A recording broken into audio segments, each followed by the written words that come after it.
In this lesson, let's review the dependency resolver in a bit more detail. This component is often discussed alongside dependency injection and inversion of control, which are considerable topics of their own. However, we will only be discussing it in the context of the request lifecycle and how it's used by the controller factory. It's important to realize that the dependency resolver is used by the MVC framework internally to resolve many different types. The use of this component is not limited to providing controller instances, which is another reason why a full examination is beyond the scope of this course.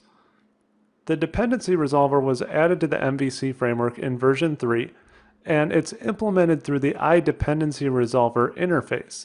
This pattern should be familiar to you by now, as this is yet another MVC component that we can build ourselves using an interface. We won't be building a dependency resolver in this course, but we do want to examine this interface to understand how it's used by the controller factory. The iDependency Resolver interface exposes two methods, getService and getServices. We are especially interested in the getService method. This is the method that the controller factory uses to obtain a controller instance to handle the response.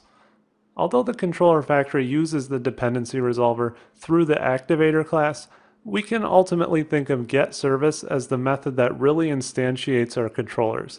Let's look at the code in the MVC framework to see just how this works. In my browser, I have the default controller factory open again. Earlier we looked at this line of code inside the activator class that's used by the factory. You can see a call to the getService method of the iDependency Resolver interface.